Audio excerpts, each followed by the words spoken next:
तो दोस्तों आज मैं आपको समकोण त्रिभुज का क्षेत्रफल ज्ञात करने का सबसे आसान तरीका बताऊंगा जो कि क्लास 10th में ऑफिशियली पूछी जाती है। तो अपने पास में एक प्रश्न दिया है, एक समकोण त्रिभुज जिसका आधार 6 सेंटीमीटर तथा कर्ण 10 सेंटीमीटर है, तो क्षेत्रफल ज्ञात कीजिए। तो हमने लिख लिया, दिया है कर्ण बराबर 10 सेंटीमीटर, आधार बराबर 6 सेंटीमीटर और हमने यहाँ पे एक समकोण त्रिभुज बना लिया।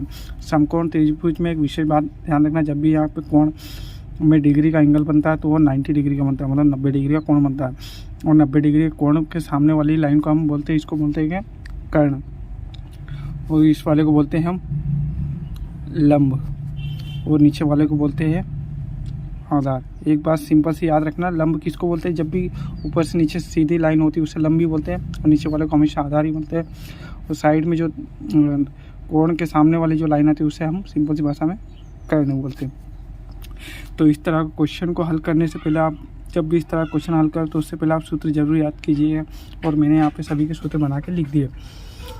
जैसे कि यहाँ लिखिए, समकोण त्रिभुज का क्षेत्रफल बराबर होता है 1/2 गुणित आधार गुणित लंब। समकोण त्रिभुज की परिमाप होती है बराबर कर्ण प्लस लंब प्लस आधार। समकोण त्रिभुज का कर्ण होता है अंडर में लंब स्क्वायर प्लस आधार स्क्वायर। समकोण त्रिभुज का लंब बराबर होता है अंडर कर्ण स्क्वायर माइनस आधार स्क्वायर। यहाँ समकोण त्रिभुज का आधार बराबर है अंडर कर्ण स्क्वायर माइनस लंब स्क्वायर। तो हमें यहाँ क्या निकालना है, हमें निकालना है यहाँ एक समकोण त्रिभुज का क्षेत्रफल। तो क्षेत्रफल का स्क्वायर अपने पास में ये 1/2 गुणित आधार गुणित लंब। तो अपने पास यहाँ पे आधार का मान दे रखा है, बाकी लंब का मान नहीं दे रखा। तो हम सिंपल से यहाँ पे लंब का मान निकालेंगे पहले। तो लंब का मान निकालने के कौन सा सूत्र लेंगे, तो यहाँ त्रिभुज का लंब का मान निकालने के लिए हम यहाँ सिंपल से सूत्र लेंगे। तो हम यहाँ लिख लेंगे सिंपल से, यहाँ अंडर में लिख लेंगे कर्ण बराबर, यहाँ लिख लेंगे लंब बराबर अंडर में कर्ण का वर्ग माइनस के आधार का वर्ग। ये हमने यहाँ पे लिख लिया। तो अपने पास में कर्ण क्या दे रखा है, कर्ण दे रखा है अपने पास में 10 सेंटीमीटर।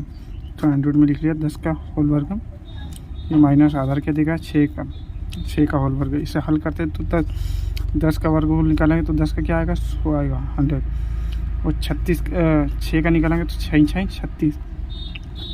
और यहाँ अपने पास में 100 में 36 गए तो कितने बचे, तो बचते अपने पास 64। तो 64 का वर्गमूल क्या होता है, 64 का वर्गमूल होता है अपने पास 64 का वर्गमूल होता है अपने पास में, ये लिख लिया हमने, लंब बराबर होता है 8।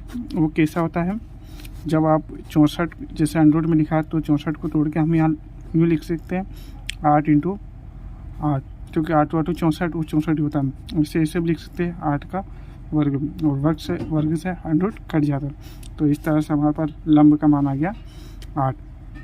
अब यहाँ सिंपल से हम त्रिभुज का क्षेत्रफल निकालेंगे, समकोण त्रिभुज का।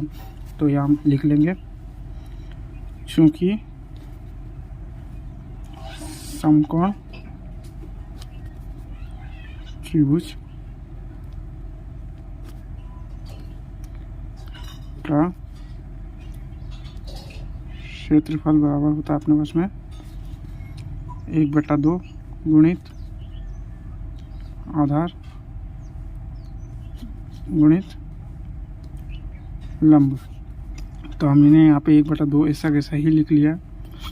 आधार का मान अपने पास ऊपर दे रखा है 6 सेंटीमीटर, तो हमने यहाँ 6 लिख लिया, गुणा लंब का मान हमने अभी निकाला 8 आ गया, यहाँ 8 लिख लिया। अब यहाँ गुणा में वो 2 भाग में 2 से 8 काटेंगे तो 2 एकम 2 चुका 8 हो जाएगा। और सिंपल से 6 का 8 में गुणा करेंगे, सॉरी इधर लिख लेता हूँ मैं, सिंपल से इधर लिख लेंगे 6 × 4, ये 6 और 4 बचे तो 6 × 4 लिखा, 6 बार 8 6 24, तो अपने पास में आएगा 24। और क्योंकि यहाँ क्षेत्रफल में तो हमें यहाँ लगाना पड़ेगा सेंटीमीटर स्क्वायर, क्योंकि क्षेत्रफल में आता है तो वर्ग में आता है सेंटीमीटर स्क्वायर। ठीक है दोस्तों, अगर वीडियो पसंद आए तो लाइक कमेंट और चैनल को सब्सक्राइब जरूर कीजिएगा।